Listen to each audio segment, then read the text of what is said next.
Hello students, હું દેવ્યાની ઠાકોર ગુજરાતી વિષયનો નવો વિષયાંક પૂરક વાચન પાઠ 2 કેટલાક પ્રસંગોનો વિડીયો રજૂ કરવા જઈ રહી છું. પાઠની શરૂઆત કરતાં પહેલાં આપણે પાઠ વિશે થોડું જાણી લઈએ. આ પાઠમાં આપણી આજુબાજુ બનતા એવા કેટલાક પ્રસંગો આપવામાં આવ્યા છે જેમાંથી આપણને ઘણા સદ્ગુણો અને જીવન મૂલ્યો વિશે જાણવા અને શીખવા મળે છે. તો એવા ગુણો અને જીવન મૂલ્યોને આપણે પણ આપણા જીવનમાં અપનાવવા જોઈએ એવી પ્રેરણાદાયી શીખ આ પાઠમાંથી આપણને મળે છે. તો ચાલો જોઈએ પૂરક વાચનનો પાઠ 2 કેટલાક પ્રસંગો. પાઠની શરૂઆતમાં પાઠ વિશે થોડી ટૂંકમાં માહિતી આપવામાં આવી છે. આપણી આસપાસ એટલે કે આજુબાજુ આપણને જોવા અનુભવવા મળતા કેટલાક પ્રસંગો અહીં આપ્યા છે. આપણા રોજિંદા જીવનમાં આપણી આજુબાજુ બનતા બનાવો કે પ્રસંગો જેને આપણે જોઈએ છીએ અને અનુભવીએ છીએ એવા કેટલાક પ્રસંગો અહીં આપવામાં આવ્યા છે. આ પાઠમાં જીવન મૂલ્યોથી આપણું જીવન સાર્થકતાનો અનુભવ કરે છે એના આ ઉદાહરણો છે. આ પાઠમાં જે કેટલાક પ્રસંગો આપવામાં આવ્યા છે એમાં રહેલા જીવન મૂલ્યો આપણે પણ આપણા જીવનમાં અપનાવીએ તો આપણું જીવન પણ સાર્થકતાનો એટલે કે ધન્યતાનો અનુભવ કરે છે અને આપણને જીવન જીવવાનો સાચો આનંદ મળે છે. તો એવા કેટલાક ઉદાહરણો આ પાઠમાં આપવામાં આવ્યા છે. તો એવા જીવન મૂલ્યો જેવા કે નીડરતા, પ્રામાણિકતા, દયાભાવ, વહાલસોયાપણું, પરગજુપણું, પ્રેમ, એવા બધા જીવન મૂલ્યો અને સદ્ગુણોથી માહિતગાર કરાવતા કેટલાક પ્રસંગો આ પાઠમાં આપવામાં આવ્યા છે. તો જોઈએ પાઠ કેટલાક પ્રસંગો. તો એનો પહેલો પ્રસંગ, સુમંત 3જા ધોરણમાં ભણતો હતો. બપોરની રિસેસ પૂરી થઈ અને બધા છોકરાઓ ધક્કાધક્કી કરતા વર્ગમાં દોડી ગયા. શાળાનો પ્રસંગ અહીં આપવામાં આવ્યો છે. તો સુમંત નામનો એક વિદ્યાર્થી, એક છોકરો 3જા ધોરણમાં ભણતો હતો. બપોરની રિસેસ પૂરી થઈ, બપોરના સમયે રિસેસ થઈ હોય છે, તે રિસેસનો સમય પૂરો થઈ જાય છે અને બધા છોકરાઓ ધક્કાધક્કી કરતા, બધા વિદ્યાર્થીઓ એકબીજાને ધક્કો મારતા ધક્કાધક્કી કરતા વર્ગમાં દોડી ગયા. વર્ગ એટલે કે ક્લાસરૂમ. તો વર્ગમાં બધા ધક્કાધક્કી કરતા, એકબીજાને ધક્કો મારતા વર્ગમાં પ્રવેશે છે, દોડી જાય છે. સુમંતને ધક્કો વાગ્યો અને એ ટેબલ સાથે અથડાયો. ત્યાં એકાએક સુમંતને કોઈક બીજા વિદ્યાર્થીનો ધક્કો લાગી જાય છે અને એ વર્ગમાં મૂકેલા ટેબલ સાથે અથડાઈ જાય છે. ટેબલ પર મૂકેલો શાહીનો ખડિયો પડી ગયો અને ફૂટી ગયો. શાહીનો ખડિયો એટલે કે ઇંકપોટ. તો ટેબલ ઉપર એક શાહીનો ખડિયો મૂક્યો હોય છે જે સુમંતનો ધક્કો વાગવાથી, ટેબલને ધક્કો વાગવાથી એ શાહીનો ખડિયો નીચે પડી જાય છે અને ફૂટી જાય છે. શિક્ષક બહુ કડક હતા. હવે એ વર્ગમાં જે ભણાવવા આવવાના હતા તે શિક્ષક બહુ જ કડક સ્વભાવના હતા. એમણે ફૂટેલો ખડિયો અને જમીન પર ઢોળાયેલા શાહી જોયા. એમણે વર્ગમાં જેવો એમણે પ્રવેશ કર્યો કે તરત જ એમણે વર્ગમાં ટેબલ પાસે નીચે ફૂટેલો ખડિયો, શાહીનો ખડિયો અને જમીન પર ઢોળાયેલા શાહીને જોયા. તે એકદમ ગુસ્સે થઈને તોફાની રામુ તરફ જોઈ બોલ્યા, આ કોનું કામ છે? હવે વર્ગમાં એક ખૂબ જ ધમાલી એટલે કે તોફાની વિદ્યાર્થી હશે રામુ નામનો. તો શિક્ષક મનમાં એમ જ સમજ્યા કે નક્કી આ રામુનું જ કામ હશે. એટલે તરત જ એઓ રામુ તરફ જોઈ છે, તોફાની રામુ તરફ, અને તરત જ પૂછે છે કે આ કોનું કામ છે? વર્ગ આખો શાંત. હવે વર્ગમાં કોઈ જ વિદ્યાર્થી જવાબ આપતા નથી, ઉત્તર આપતા નથી કે આ કોનાથી ખડીઓ ફૂટી ગયો. ન કોઈ બોલે કે ન ચાલે. સુમંત ધીરેથી ઊભો થયો અને બોલ્યો, સાહેબ, મારાથી એ ખડીઓ ફૂટી ગયો છે. હું ગુનેગાર છું. હું ગુનેગાર. ગુનેગાર એટલે કે અપરાધી. સુમંત તરત જ ઊભો થઈ જાય છે. આખા વર્ગમાં કોઈ વિદ્યાર્થી સામે ઉત્તર આપતા નથી કે બોલતા નથી શિક્ષકને કે આ શાહીનો ખડીઓ કોનાથી ફૂટી ગયો છે. વર્ગમાં બધા વિદ્યાર્થીઓને ખબર હશે કે સુમંતથી એ ફૂટી ગયો છે, પણ શિક્ષક બહુ કડક સ્વભાવના હતા એટલે બધા એમને કહેતા ડરતા હતા કે ક્યાંક સુમંતને કોઈક મોટી સજા ન થઈ જાય. તો એટલા માટે કોઈ વિદ્યાર્થી બોલતા હતા નહીં.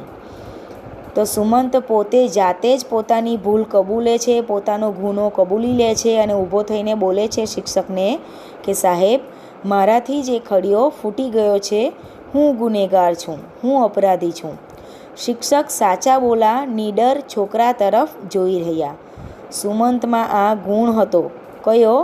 સાચું બોલવું અને નીડર બનવું. શિક્ષક ખૂબ જ કડક સ્વભાવના હતા, પણ એણે પોતાને કઈ સજા મળશે એનાથી ડર્યા વિના એ તરત જ ઊભો થઈને સાચું બોલી દે છે. તો સુમંતમાં આ 2 ગુણો હતા જેને આપણે પણ આપણા જીવનમાં અપનાવવા જોઈએ. કયા? હંમેશા સાચું બોલવું અને કોઈ પણ મુશ્કેલ પરિસ્થિતિ આવે તો એનાથી ડર્યા વિના જે હોય એને આપણે સામે લાવવું, નીડર બનવું. હવે આગળ બીજો પ્રસંગ જોઈએ. પંકજ બજારમાં શાક લેવા ગયો. દૂધી 20 રૂપિયે કિલોગ્રામ હતી. 1 કિલોનો કેટલો ભાવ હતો? 20 રૂપિયા. દૂધીનો ભાવ 1 કિલોના 20 રૂપિયા હતા. તેણે અડધો કિલો દૂધી લીધી. અડધો કિલો એટલે 500 ગ્રામ. એણે 500 ગ્રામ જેટલી એટલે કે અડધો કિલો દૂધી લીધી અને શાકવાળાને 20 રૂપિયા આપ્યા. શાકવાળાને કેટલા રૂપિયા આપ્યા? 20 રૂપિયા. હવે શાકવાળાએ એને પાછા કેટલા પૈસા આપવાના થાય? 10 રૂપિયા, કારણ કે એણે અડધો કિલો દૂધી ખરીદી હતી. શાકવાળાએ બાકીના પૈસા પાછા આપ્યા. બાકીના પૈસા શાકવાળો પાછા આપે છે. તે લઈ પંકજે ચાલવા માંડ્યો અને એ લઈને પંકજ ચાલવા લાગે છે. રસ્તે ઊભા રહી એણે પૈસા ગણ્યા તો 15 રૂપિયા થયા. હવે એ પંકજ રસ્તે ઊભો રહ્યો અને પૈસા ગણી જોયા જે એને શાકવાળાએ આપ્યા હતા. તો એમાં 5 રૂપિયા વધારે હતા, 15 રૂપિયા હતા. એ શાકવાળાએ ભૂલથી 5 રૂપિયા વધારે આપ્યા હતા. પેલા શાકવાળાથી ભૂલથી 5 રૂપિયા વધારે અપાઈ ગયેલા. પંકજ તરત જ પાછો ફર્યો. હવે પંકજ જો ધારતે તો એ ચૂપચાપ લઈને ત્યાંથી ચાલ્યો જતે, પણ પંકજ તરત જ પાછો ફરે છે. તેણે શાકવાળાને કહ્યું, ભાઈ, તમે મને 5 રૂપિયા વધારે આપ્યા છે, આ લો આ 5 રૂપિયા. શાકવાળાને જઈને તરત જ કહે છે કે ભાઈ, તમે મને 5 રૂપિયા વધારે આપ્યા છે, જેની જાણ હજી સુધી પેલા શાકવાળાને થઈ હતી નહીં કે પોતે પેલા પંકજને 5 રૂપિયા વધારે આપી દીધા છે. તે છતાં પંકજ પ્રામાણિકતા દાખવીને શાકવાળા પાસે પાછો ફરે છે અને એની પાસે જે 5 રૂપિયા વધારાના આવી ગયા છે, જે શાકવાળાએ એને આપ્યા છે, તે એને પાછા આપે છે અને કહે છે કે આલો તમારા 5 રૂપિયા, તમે મને 5 રૂપિયા વધારાના આપી દીધા હતા. શાકવાળો પંકજ તરફ જોઈ રહ્યો. પંકજ કેવો પ્રામાણિક. પંકજની પ્રામાણિકતા જોઈને શાકવાળો એની તરફ જોઈ રહે છે કે કેટલો પ્રામાણિક છોકરો છે. તો આપણે પણ આવો પ્રામાણિકતાનો ગુણ આપણે આપણા જીવનમાં અપનાવવો જોઈએ. હવે ત્રીજો પ્રસંગ જોઈએ. દીપા સવારમાં વહેલી ઉઠે. દીપા નામની છોકરી છે જે સવારમાં ખૂબ જ વહેલી ઉઠે. બાને કચરો કાઢવામાં તથા વાસણ ધોવામાં મદદ કરે. બાને એટલે કે એની મમ્મીને ઘરકામ કરવામાં મદદ કરે. કયા કયા ઘરકામ કરે? કચરો કાઢી નાખે સવારમાં અને વાસણ પણ ધોવામાં એની મમ્મીને મદદ કરે.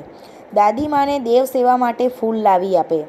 મંદિરમાં પૂજા કરવા માટે. દેવ સેવા એટલે કે ભગવાનની સેવા કરવી, પૂજા કરવી. તો દાદીમાને એ દેવ સેવા માટે ફૂલો લાવી આપે બગીચામાંથી તોડી લાવીને. નાહી ધોઈને પોતાના પાઠ વાંચે, એટલે કે પોતાનું જે ગૃહ કાર્ય હોય, જે હોમવર્ક હોય તે નાહી ધોઈને તૈયાર થઈને સ્વચ્છ થઈને પછી એ ગૃહ કાર્ય કરવા પણ બેસી જાય. નાના ભાઈને પાસે બેસાડીને રમાડે. દીપાનો નાનો ભાઈ હશે તો એને પણ પોતાની પાસે બેસાડીને એ રમાડે પોતાના બધા કાર્યો કરીને પછી. અને બાને જરા પણ હેરાન કરવા ન દે. પોતાના નાના ભાઈને એની મમ્મી જ્યારે કામ કરતી હોય તો એને જરા પણ હેરાન કરવા ન દે. દીપા કેવી કામગરી? તો એનામાં કયો ગુણ હતો? એ ખૂબ જ કામગરી હતી. ઘરકામ પણ કરવા લાગતી એની મમ્મીને. દાદીમાને પણ એ દેવ સેવા માટે ફૂલ લાવી આપે, મદદ કરે અને પોતાનું ગૃહ કાર્ય પોતાનું કામ પણ પોતે જાતે જ કરે અને પોતાના નાના ભાઈને પણ રમાડે. તો આવો કામગરાપણાનો ગુણ આપણામાં પણ હોવો જોઈએ. આગળનો પ્રસંગ જોઈએ. પ્રસંગ 4. અશ્વિન બજારને રસ્તે જતો હતો. અશ્વિન નામનો છોકરો બજાર એટલે કે માર્કેટના રસ્તે જાય છે. રસ્તા પર ઘોડાગાડી તથા મોટરની ધમાલ હતી, એટલે કે રસ્તા ઉપર ખૂબ જ ટ્રાફિક હતું. બધી ગાડીઓ આમ તેમ જતી હતી. એક અંધ માણસ રસ્તાની બીજી બાજુએ જવા માંગતો હતો. હવે અશ્વિને જોયું કે એક અંધ માણસ, એક અંધ વ્યક્તિ જેને આંખે દેખાતું ન હતું, તો એ રસ્તાની બીજી બાજુ એટલે કે રસ્તો ઓળંગવાની કોશિશ કરી રહ્યો હતો. રસ્તો ક્રોસ કરવાની કોશિશ કરી રહ્યો હતો, પણ ઘોડાગાડી અને મોટરની ધમાલને લીધે જઈ શકતો ન હતો. પણ રસ્તા પર ખૂબ જ ટ્રાફિક હતો, ગાડીઓની અવર જવર હતી, તો એના લીધે પેલો અંધ માણસ રસ્તો ઓળંગી શકતો ન હતો. અશ્વિન તેની પાસે ગયો. તેણે એનો હાથ પકડ્યો અને ધીરે ધીરે રસ્તાની બીજી બાજુએ મૂકી આવ્યો. અશ્વિન તરત જ એ અંધ માણસની મુશ્કેલીને પારખી જાય છે.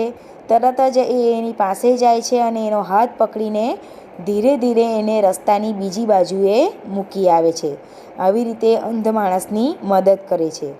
અશ્વિન કેવો દયાળુ! આપણે પણ આવો દયાળુપણાનો ગુણ, દયાભાવ દરેક વ્યક્તિ તરફ આપણે રાખવો જોઈએ.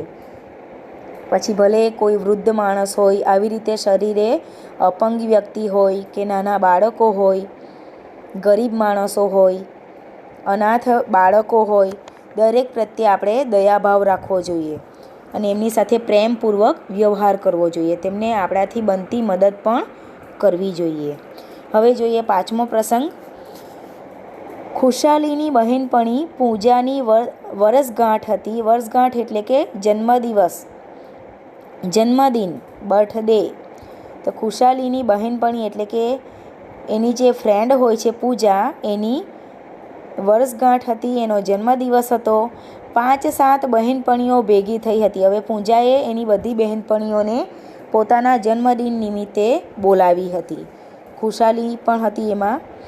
પૂજાની બાએ બધી છોકરીઓને 5-5 પીપરમીન્ટ આપી.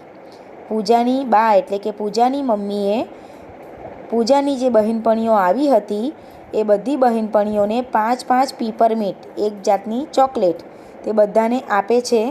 બીજી છોકરીઓ પીપરમીન્ટ ખાઈ ગઈ. ખુશાલીની સાથે જે બીજી છોકરીઓ પૂજાની વર્ષગાંઠમાં એટલે કે જન્મદિવસમાં ગઈ હતી પૂજાના ઘરે, તે બધી છોકરીઓ પોતાની પીપરમીન્ટ પોતાને જે મળી હતી એ ખાઈ જાય છે ત્યાં જ પૂજાના ઘરે. પણ ખુશાલીએ ગજવામાં મૂકી. પોતાના પોકેટમાં ખુશાલીએ પોતાને જે પીપરમીન્ટ મળી હતી તે મૂકી દીધી. ઘેર જઈ પોતાના 2 ભાઈ અને કાકાના દીકરા તથા દીકરીને એક પીપરમીન્ટ આપી અને ખાધી. ખુશાલી કેવી વહાલસોઈ! ઘરે જઈને એ પોતાના 2 ભાઈઓ અને કાકાના જે દીકરા દીકરી હતા, કઝિન્સ, એને પણ એક પીપરમીન્ટ ખાવા માટે આપે છે અને પોતે પણ એક પીપરમીન્ટ ખાય છે. તો ખુશાલી કેવી વહાલસોઈ! તો આપણને શું શીખવા મળે છે આમાંથી, આ પ્રસંગમાંથી? કે આપણે પણ હંમેશા આપણી પાસે રહેલી વસ્તુઓ, પછી ભલે ખાવાની વસ્તુ હોય કે બીજી કોઈ વસ્તુઓ હોય, હંમેશા બીજા સાથે વહેંચીને ખાવું જોઈએ કે બીજાને પણ આપણે આપવું જોઈએ. આગળનો પ્રસંગ જોઈએ આપણે. પ્રસંગ 6. નિલેશ એના 4 ભાઈબંધો સાથે રમતો હતો. નિલેશ નામનો એક છોકરો પોતાના 4 ભાઈબંધો એટલે કે મિત્રો, ફ્રેન્ડ, તો એમની સાથે એ રમતો હતો. એની બાએ એને 5 કેરી આપી. એની મમ્મી એટલે કે નિલેશની મમ્મી એને 5 કેરી ખાવા માટે આપે છે. નિલેશે 4 ભાઈબંધોને એક કેરી આપી અને 5મી કેરી પોતાને માટે રાખી. નિલેશ શું કરે છે? પોતાના 4 મિત્રોને એક કેરી ખાવા માટે આપે છે અને 5મી કેરી પોતાના માટે રાખે છે. તે પોતાની કેરી ખાવા જતો હતો તેવામાં એણે એક ગરીબ છોકરાને એમની તરફ અને એમની કેરી તરફ દયામણે ચહેરે જોતા જોયો. હવે એમની તરફ જુએ છે અને એમની કેરી તરફ જુએ છે એટલે શું ખ્યાલ આવે છે આપણને કે એ છોકરો, એ ગરીબ છોકરો જે છે, જે એમની તરફ જોયા કરે છે, એમની કેરી તરફ જુએ છે, તે કેટલાક દિવસોથી ભૂખ્યો હશે. તેથી એ ખાવાની વસ્તુ તરફ જોયા કરે છે અને જે આ વસ્તુ કેરી ખાઈ રહ્યા છે એમની તરફ જુએ છે. એટલે કે એના મનમાં એવો વિચાર હશે, એવો ભાવ હશે કે એ જે છોકરાઓ કેરી ખાઈ રહ્યા છે તે એને પણ કેરી આપે. તો નિલેશ શું કરે છે જુઓ. નિલેશે તરત જ પોતાની કેરી પેલા ગરીબ છોકરાને આપી દીધી અને પોતે ન ખાધી. પોતાના ભાગની જે કેરી હતી એને એની મમ્મીએ 5 કેરી આપેલી, 4 કેરી એણે એના 4 મિત્રોને આપી દીધી હતી અને 1 કેરી જે બચી હતી તે પોતાના માટે રાખેલી. પણ પેલા ગરીબ છોકરાને પોતાની તરફ જોયા કરતો જોતાં એને પોતાની પાસે રહેલી પોતાના ખાવા માટેની જે કેરી હતી એ પેલા ગરીબ છોકરાને ખાવા માટે આપી દે છે. નિલેશ કેવો પરગજુ એટલે કે પરોપકારી, બીજા ઉપર ઉપકાર કરનાર, બીજાનું દુઃખ જોઈને એને મદદ કરવા માટે તત્પર રહેવું, એને પરગજુપણાનો ગુણ કહેવાય, પરોપકારનો ગુણ કહેવાય. તો આપણે પણ આવો ગુણ આપણા જીવનમાં અપનાવવો જોઈએ. હંમેશા ગરીબ માણસોની મદદ કરવી જોઈએ, અનાથ બાળકોની મદદ કરવી જોઈએ, કોઈ વૃદ્ધ વ્યક્તિની મદદ કરવી જોઈએ. મુસીબતમાં ફસાયેલા માણસોની પણ આપણે મદદ કરવા માટે તૈયાર રહેવું જોઈએ. 7મો પ્રસંગ જોઈએ. મનન અને એનો નાનો ભાઈ અંગદ શાળામાં ભણતા હતા. આજે એમની શાળામાં રમતગમતનો કાર્યક્રમ હતો એટલે કે સ્પોર્ટ્સ ડે હતો. મનન અને એનો નાનો ભાઈ અંગદ એક જ શાળામાં સાથે ભણતા હતા. તો આજે એમની શાળામાં રમતગમતનો કાર્યક્રમ ગોઠવવામાં આવ્યો હતો. બંને જણ સાંજે એ કાર્યક્રમ જોવા જવાના હતા. બંને જણે નક્કી કર્યું હતું કે સાંજે એઓ શાળામાં એ રમતગમતનો કાર્યક્રમ જોવા માટે જશે. બપોરે અંગદને એકાએક તાવ ચડ્યો અને એમના પપ્પાએ અંગદને કાર્યક્રમ જોવા જવાની ના પાડી. હવે મનનનો જે નાનો ભાઈ હોય છે તેને બપોરના સમયે એકાએક તાવ ચડી જાય છે એટલે કે ફીવર આવે છે. તો એના પપ્પા અંગદને કાર્યક્રમ જોવા જવાની ના પાડી દે છે. મનન અને અંગદના પપ્પા મનનને કહે છે કે તું જઈ શકે છે, પણ અંગદને તાવ હોવાથી એને જવાની ના પાડે છે. મનન પણ કાર્યક્રમ જોવા ન ગયો. મનનને તો જવા માટે કહ્યું હતું પણ તે છતાં એ કાર્યક્રમ જોવા શાળામાં જતો નથી. પણ શું કરે છે તે જુઓ છેલ્લી લીટીમાં. તેણે અંગદ પાસે બેસી એને નાની નાની વાતો વાંચી સંભળાવી. મનન કેવો પ્રેમાળ. હવે જ્યારે તાવ આવે ત્યારે આપણું શરીર પણ એકદમ કમજોર બની જાય અને આપણે પથારીમાં પડ્યા રહીએ, અશક્તિ આવી જાય. તો અંગદને પણ એકાએક તાવ ચડી ગયો, એ પથારીમાં સૂતો હતો. તો એ દુઃખી ન થાય એટલા માટે મનન પણ શાળામાં રમતગમતનો કાર્યક્રમ જોવા ગયો નહીં. પણ એ પોતાના નાના ભાઈ જેને તાવ આવતો હતો તેની પાસે જ બેસે છે અને એને નાની નાની વાર્તાઓ વાંચી સંભળાવે છે, એન્ટરટેનમેન્ટ કરે છે એના માટે. તો મનન કેવો પ્રેમાળ, પોતાના ભાઈ પ્રત્યે એને કેટલું વહાલ અને કેટલો સ્નેહ, કેટલો પ્રેમ. આપણે પણ આવી રીતે આપણા ભાઈ બહેનને, આપણા મિત્રોને હંમેશા પ્રેમ આપવો જોઈએ, એમની સાથે સ્નેહ અને વહાલપૂર્વક વર્તવું જોઈએ, વ્યવહાર રાખવો જોઈએ. તો આ દરેક પ્રસંગમાંથી આપણને કોઈક ને કોઈક સારો સદ્ગુણ શીખવા મળે છે, જેને આપણે પણ આપણા જીવનમાં અપનાવવું જોઈએ. આશા રાખું છું કે તમને આ પાઠમાં સમજ પડી ગઈ હશે. હવે જોઈએ શબ્દ સમજૂતી. કેટલાક શબ્દોના અર્થ અહીં આપ્યા છે. કામગરી એટલે કે કામમાં રચી પચી રહેનારી, સતત કામ કરનારી, એને શું કહેવાય? કામગરી. વહાલસોઈ એટલે વહાલમાં ઉછેરેલી, વહાલમાં ઉછરેલી અથવા તો લાડકવાઈ, બધાની લાડકી હોય તેવી, એને શું કહેવાય? વહાલસોઈ. પરગજુ એટલે પરોપકારી, પરગજુ એટલે પરોપકારી. આગળ જોઈએ એનું સ્વાધ્યાય. વિશેષ પ્રશ્નોત્તર, અને તમારે નોટબુકમાં વ્યવસ્થિત અને સારા અક્ષરે લખવાનું રહેશે. પાઠનું સ્વાધ્યાય. પ્રશ્ન 1. નીચેના દરેક પ્રશ્નના ઉત્તર માટે આપેલા વિકલ્પોમાંથી સાચો વિકલ્પ શોધો. પ્રશ્ન 1. બધા છોકરા વર્ગમાં કેવી રીતે દોડી ગયા? ધક્કાધક્કી કરતા, વાતો કરતા, લડતા, લડતા લડતા, ચોરી છુપીથી. શું આવશે જવાબ? એ. ધક્કાધક્કી કરતા. બીજો પ્રશ્ન. પંકજે શાક માર્કેટમાંથી શું ખરીદ્યું? શાક, બટાટા, દૂધી કે કોબી? શું આવશે જવાબ? સી. દૂધી. અશ્વિને કોને હાથ પકડી રસ્તો ઓળંગાવ્યો? શાકવાળાને, અંધને, ખુશાલીને કે મનનને? શું આવશે જવાબ? બી. અંધને. આગળનો પ્રશ્ન જોઈએ. પ્રશ્ન 2. નીચેના દરેક પ્રશ્નોનો ઉત્તર એક એક વાક્યમાં લખો. પહેલો પ્રશ્ન. શાહીનો ખડિયો કોનાથી ફૂટી ગયો? જવાબ આવશે શાહીનો ખડિયો સુમંતથી ફૂટી ગયો. બીજો પ્રશ્ન. શિક્ષક સુમંત સામે શા માટે જોઈ રહ્યા? તો જવાબ આવશે નીડર અને સાચા બોલા સુમંતે પોતાની ભૂલ કબૂલ કરી, તેથી શિક્ષક તેની સામે જોઈ રહ્યા. એણે ડર્યા વિના પોતાની ભૂલની કબૂલાત કરી લીધી અને એ સાચું બોલ્યો. ત્રીજો પ્રશ્ન. શાકવાળો પંકજ સામે શા માટે જોઈ રહ્યો? તો જવાબ આવશે પંકજે પ્રામાણિકતા બતાવી એટલે શાકવાળો પંકજ સામે જોઈ રહ્યો. શાકવાળો એને 5 રૂપિયા વધારાના આપી દે છે. શાકવાળાને એની ખબર રહેતી નથી, તેમ છતાં પંકજ પ્રામાણિકતા બતાવીને શાકવાળાને પૈસા પાછા આપવા માટે જાય છે અને એને પૈસા પાછા આપી દે છે. તેથી શાકવાળો પંકજ સામે જોઈ રહે છે. નિલેશને બાએ શું આપ્યું? તો જવાબ આવશે નિલેશને બાએ 5 કેરી આપી. આગળનો પ્રશ્ન જોઈએ. પ્રશ્ન 3.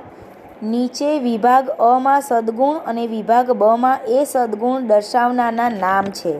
જે પાઠમાં નામ આપ્યા છે ને કે કયો સદગુણ કોનામાં છે, તો એ વ્યક્તિઓના નામ આપ્યા છે. તો બંનેને આપણે યોગ્ય રીતે જોડવાનું છે. બંનેને યોગ્ય રીતે જોડો. વિભાગ અ, વિભાગ બ. વિભાગ અમાં સદગુણો આપ્યા છે. નીડરતા 2, પ્રામાણિકતા 3, કામગરી 4, દયા 5, વહાલસોયાપણું 6, પરગજુપણું 7, પ્રેમ. તો વિભાગ બમાંથી આપણે એની સાથે મેચ કરવાનું છે. નીડરતા સાથે આવશે ત્રીજું સુમંત, પ્રામાણિકતા સાથે આવશે પંકજ, કામગરી સાથે ત્રીજા નંબર કામગરી સાથે આવશે નંબર 4 દીપા, દયા સાથે આવશે નંબર 4 દયા સાથે આવશે બ વિભાગમાં 1 મિનિટ દયા સાથે આવશે બ વિભાગમાં નંબર 1 અશ્વિન, વહાલસોયાપણું સાથે આવશે નંબર 2 ખુશાલી, પરગજુપણું સાથે આવશે નંબર 7 નિલેશ અને નંબર 7 પ્રેમ સાથે બ વિભાગમાં આવશે નંબર 6 મનન. આગળનો પ્રશ્ન જોઈએ. પ્રશ્ન 4. કૌંસમાં આપેલા શબ્દોમાંથી યોગ્ય શબ્દ પસંદ કરીને ખાલી જગ્યા પૂરો. પહેલી ખાલી જગ્યા. પંકજ તરત જ પાછો ફર્યો કે પાછી ફરી? શું આવશે? પાછો ફર્યો. બીજી ખાલી જગ્યા. દીપા કેવી? કામગરો કે કામગરી? શું આવશે? કામગરી. સ્ત્રીલિંગવાળા શબ્દો લખવાના છે આપણે. ત્રીજી ખાલી જગ્યા. હું ગુનેગાર છું છે કે છો? શું આવશે? છું. પ્રશ્ન 5. નીચે ખરા વાક્ય સામે ખરાની અને ખોટા વાક્ય સામે ખોટાની નિશાની કરો. દાદીમાં દેવ સેવા માટે દીપાને ફૂલ લાવી આપે છે. ખરું કે ખોટું? ખોટું. કોણ લાવી આપે છે? દીપા દાદીમાને લાવી આપે છે. પંકજે શાકવાળાને ભૂલથી વધુ પૈસા આપ્યા.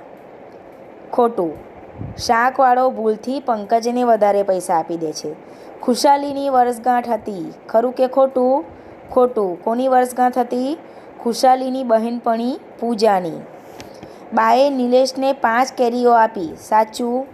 અંગદને એકાએક તાવ ચડ્યો. આ પણ સાચું. આગળના પ્રશ્નો જોઈએ. પ્રશ્ન 6. નીચેના શબ્દોના સમાનાર્થી શબ્દો લખો. પહેલો ગુનેગાર, એનો સમાનાર્થી થશે અપરાધી. બીજો નીડર, એનો થશે બહાદુર. ત્રીજો ધમાલ, એનો સમાનાર્થી થશે ધમાચકડી. ચોથો રસ્તો, એનો સમાનાર્થી છે માર્ગ. પથ પણ થશે રસ્તોનો સમાનાર્થી. ખુશખુશાલ, એનો થશે સુખી. અને છેલ્લો શબ્દ એનો પ્રેમાળ, એનો સમાનાર્થી થશે સ્નેહાળ અથવા હેતાળ. પ્રશ્ન 7. નીચેના શબ્દોના વિરોધાર્થી શબ્દો લખો. વિરોધાર્થી શબ્દો લખવાના છે. વિરોધી શબ્દો. પહેલો શબ્દ નીડર, એનો વિરોધી થશે ડરપોક. બીજો છે પ્રેમાળ, એનો વિરોધી થશે પ્રામાણિક, એનો વિરોધી થશે અપ્રામાણિક. ત્રીજો કામગરી, એનો વિરોધી થશે આળસુ. ચોથો ગરીબ, એનો વિરોધી થશે તવંગર એટલે કે પૈસાદાર. ધનિક એ પણ થાય. પાંચમો શબ્દ છે ખુશાલી, એનો વિરોધી થશે નાખુશી. પ્રશ્ન 8. નીચેના શબ્દોની સાચી જોડણી ધ્યાનમાં રાખો. જોડણી આપી છે એટલે કે શબ્દો આપ્યા છે તો એની સ્પેલિંગ જે છે, જોડણી છે, કઈ માત્રાઓ કઈ રીતે લખવાની છે, અક્ષર કઈ રીતે લખવાના છે, વ્યંજનો જે છે અહીં આપ્યા તે કઈ રીતે લખવાના છે એ બરાબર ધ્યાનમાં રાખવાનું છે. ખડીયો, કિલોગ્રામ, નીડર, દીકરો અને કાર્યક્રમ. હવે પ્રશ્ન 9. નીચેના શબ્દો શબ્દકોશના ક્રમમાં ગોઠવો. પંકજ, પ્રામાણિક, 5, પકડવું, પરગજવું. અહીં પ પરથી શબ્દો આપેલા છે. પ અક્ષર પરથી પહેલો અક્ષર પ હોય એવા શબ્દો આપેલા છે. તો જવાબમાં સૌથી પહેલાં આપણે પ સાથે કોઈ માત્રા ન હોય એ શબ્દકોશના ક્રમમાં સૌથી પહેલાં આવશે. એટલે પકડવું પહેલાં આવશે, કારણ કે પ પછી ક આવે છે. એટલે વ્યંજનના ક્રમમાં, કક્કાવારીના ક્રમમાં ક પહેલાં આવશે. એટલે પકડવું શબ્દ પહેલાં, પરગજવું પછી, ત્યાર પછી આવશે અનુસ્વરની માત્રા એટલે પંકજ પછી આવશે. પછી આવશે આની માત્રા અને ઉપર અનુસ્વર, કાનાની માત્રા અને અનુસ્વરવાળો શબ્દ 5. અને ત્યાર પછી આવશે પ્રામાણિક એટલે પકડવું, પરગજવું, પંકજ 5 અને પ્રામાણિક. તો આશા રાખું છું કે તમને સ્વાધ્યાયમાં સમજ પડી ગઈ હશે. તો સ્વાધ્યાય અહીં જે રીતે આપ્યું છે એ રીતે તમારે લખવાનું રહેશે. સૌપ્રથમ પાઠનું શીર્ષક આપવાનું, પૂરક વાંચન, પાઠ 2, કેટલાક પ્રસંગો, અને ત્યાર પછી અહીં જે સ્વાધ્યાય આપ્યું છે એ પૂરેપૂરું વ્યવસ્થિત અને સારા અક્ષરે તમારે નોટબુકમાં લખવાનું રહેશે. આવતા વિડીયોમાં આપણે ફરી પાછા નવા ટૉપિક સાથે મળીશું. ત્યાં સુધી સ્વસ્થ રહો અને સુરક્ષિત રહો. આભાર.